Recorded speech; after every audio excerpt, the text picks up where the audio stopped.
Hello everyone, welcome to StudyIQ English. Wishing everyone a great festive season, lots of good wishes. Now today's short video is about the classical ethical debate between conservation, environment conservation on one hand and infrastructural development on the other. Therefore, it's important for GS paper 3 ecology and environment as well as GS paper 4.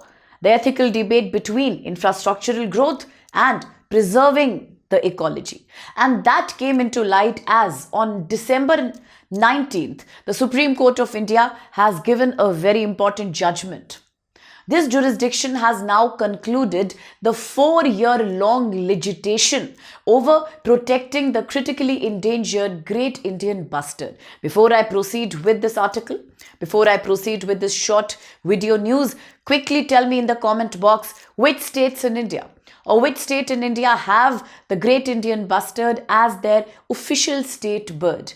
Now please do answer in the comment box, a great way of remembering facts. Now, talking about what has happened. See, let's remember in the last few days, Supreme Court has given us a series of surprising yet remarkable judgments. The first one is on Aravali. Finally, the court says we are not giving license to any new mining company before we have an exact investigation over the 100-meter elevation controversy. Second, the Supreme Court also said companies in India are legal entities and therefore they have to fulfill their fundamental duty to protect India's natural heritage and ecology. That is the fundamental duty 51 AG.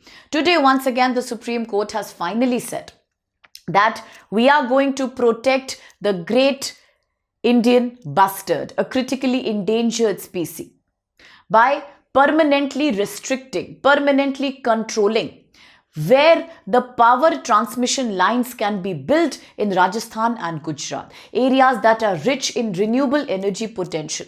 And while the court has given a clear-cut restriction, but the court has not given a total ban either. The court says, I am not banning evacuating or taking renewable energy potential from these two states and the Thar Desert overall. But what we really need to do is to make sure that electricity evacuation will be allowed only through narrow, designated corridors. And court said that we need to impose a strict limit in the areas which are inhabited by the critically endangered Great Indian Bustard. Today, people are asking, although it's a very good precedent that the court has laid, but the people are asking that this area in Rajasthan and Gujarat, which has so much potential of renewable energy, wind energy, solar energy, will it get wasted?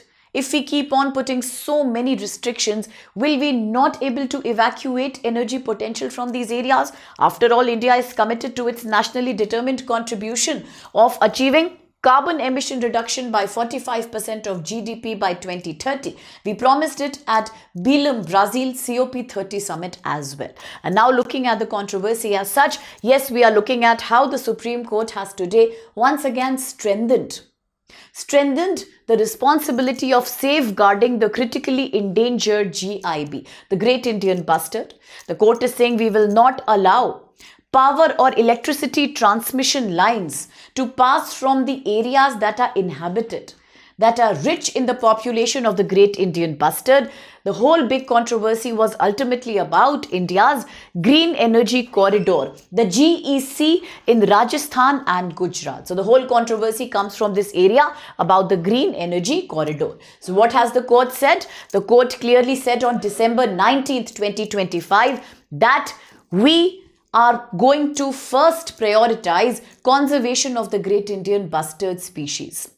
It is non-negotiable. After all of us in India, as we enjoy our fundamental rights, we are equally liable to follow our fundamental duties. One key fundamental duty is about Article 51 AG. We all need to protect environment, ecology, natural ecosystem. It's a responsibility that we have. And the courts say we have to therefore protect the population of GIB. The court is now talking about conservation areas that are in the line of about 14,013 square kilometer in Rajasthan and about 740 square kilometer in Gujarat.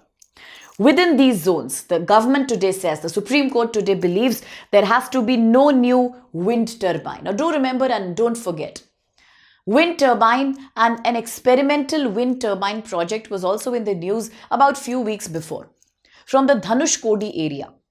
Remember, I spoke to you about the Greater Flamingo Sanctuary in the Gulf of Mannar. There also the local inhabitants and the local communities were criticizing any experiment with regards to wind turbine. They fear that the unique habitat that is often visited by flamingo population may get completely degraded. Today, something similar is said by the court. Although Rajasthan, Gujarat have a great potential for solar and wind energy, we cannot create new wind turbines here. At the same time, no solar parks above 2 megawatt and no expansion of existing renewable energy projects. This will effectively put an upper limit. It will create a blanket on future generation that was originally planned under the Green Economic Corridor or the Green Economic Project Phase 2. And all future construction, all the future energy transmission, energy evacuation from this area has now been restricted. It has now been controlled and curtailed to a single dedicated power corridor that's about 5 kilometers wide in its width, that is located in the south of Desert National Park. Now, do remember the Desert National Park, unique in the desert biodiversity, a very important conservation center for animals, plants, that's flora and fauna of the dry arid landscape. Now looking at the Green Energy Corridor, the GEC project itself, it's a national power transmission program. What is the aim? The aim is to evacuate, to procure renewable energy, both solar and wind, from resource-rich states like primarily Rajasthan, Gujarat, that also overlap with the Thar Desert, then Tamil Nadu, Karnataka, and then supply the same energy to other demand centers in India. Now do remember, after all, India is one country that really aims today at focusing on renewable energy. Recently, we have also cleared the Shanti Bill. Shanti Bill in the nuclear energy landscape. We want more private sector participation and more liberal laws there, more ease of doing business. At the same time, India is also looking to expand solar and wind energy. In the news, in the morning Hindu session, newspaper session, I did speak to you about sintered or permanent magnets. How India is now improving the manufacturing of these magnets because they play a key role in wind turbine. Very important. So therefore, the entire idea behind Great Green Energy Corridor is also to take power from surplus areas, renewable energy, to evacuate it through dedicated corridors and then pass it on to other regions in India. Therefore, it's about building high capacity transmission lines. It's about building substations and pooling stations, especially for renewable energy, clean and green energy, because ultimately India commits that by 2070, India will become carbon neutral, okay? And we are yet to update our nationally determined contribution. Today, it's 45% of GDP. India may enhance that very soon, all right? Now, coming back, if you look at the Green Energy Corridor, it has two phases. It has many phases. The first phase focused on creating intrastate. What is intrastate? Within the state. Inside the same state, transmission of power for existing renewable projects, but the phase 2 is much more ambitious because that now creates a stronger network. It also looks at interstate power transfer. I keep using words like intrastate, interstate when I discuss migration with you. GS paper 2 and 1, urbanization, don't forget. So today we are looking at the same thing. Phase 2 will create much larger and much stronger networks so that we can also potentially supply renewable energy from one state to another. That is known as interstate transmission. And now large parts of Rajasthan and Gujarat have a great renewable energy potential. Yes, can you please quickly tell me in the comment box then, which is the largest solar energy park in India created by the government? Which is the largest solar energy based park in India? Could you let me know in the comment box? Do let me know. And now we are trying to therefore reduce our dependence on conventional energy and the grid. We are planning to improve the storage and transmission of renewable energy because today we have discussed before that India deals with a unique crisis. We do have renewable energy potential. What we really lack is, one thing is the rare earth elements, mining as well as processing, because China dominates that industry. So most countries are dependent on China. That's one thing we need to work upon. Second thing, obviously, is the fact that we have a very high grid emission factor. I have spoken this concept in detail in the Hindu class.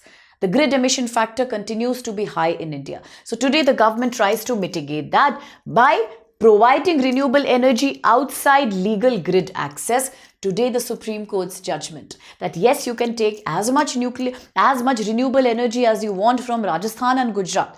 No problem in that. We are not banning it at all. But you will not allow high power transmission cables or high power transmission lines in regions that are inhabited by these sensitive birds called the Great Indian Bustard, because ecology is equally important at the end of the day. So we are now trying to create a fine balance by creating an infrastructure that also alongside looks at conservation. We are not trying to say that energy transmission should not be focused upon, but at the same time, ecology has to be given the priority. And now if you look at the Great Indian Bustard, you've seen so many photos in the previous slide.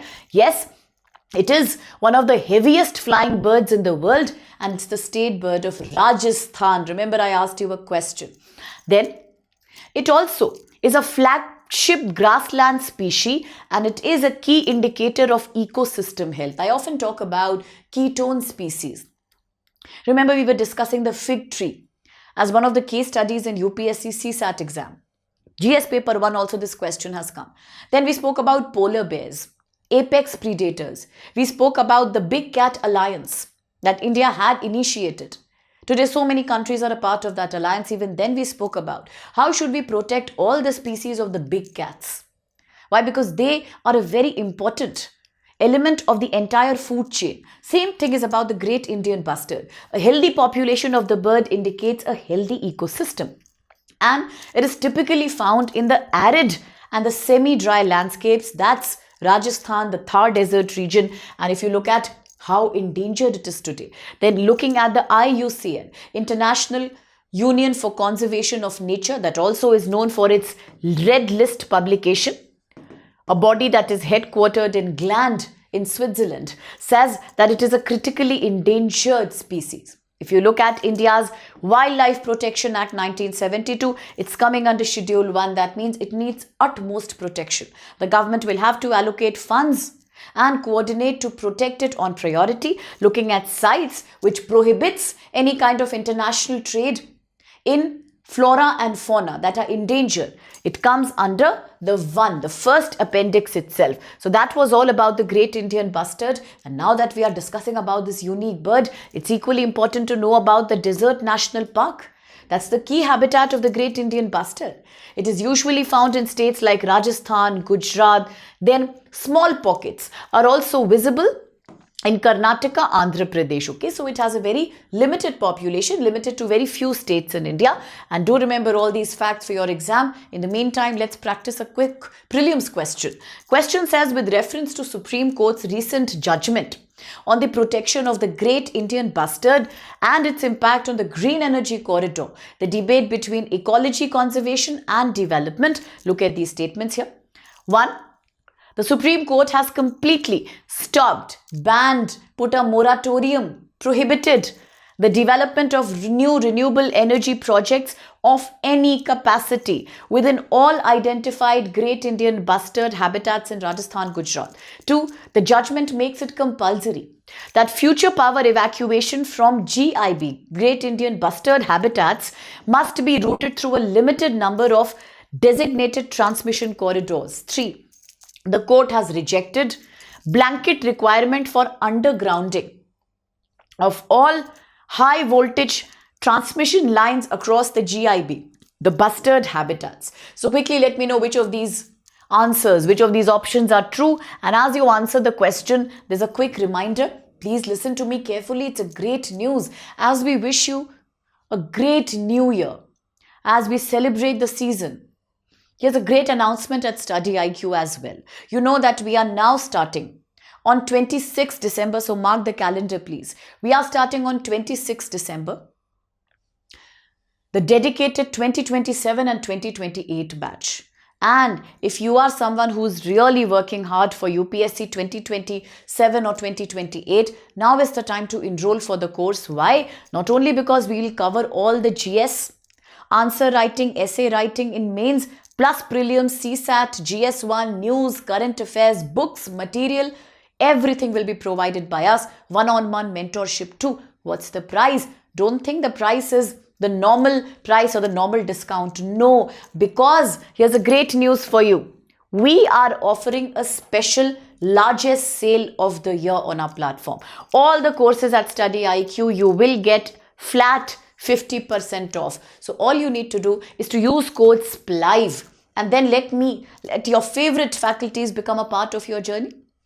Flat 50% means a very humble price for more than 16 months of guidance. Same is true for 2028 also. If you are preparing for 2028, start early, because tomorrow you may delay the decision, but the same 50% off will not be there. So whatever the price of the course, you get 50% flat off. So now is the time to make use of that. Join us and guarantee yourself selection in 2028 UPSC exam, prelims, mains, basic interview guidance. Do not forget code SPLIVE. One thing you should also remember. Sale is ending on 27th December. The flat 50% offer is not valid after 27. So hurry up. Thank you so much.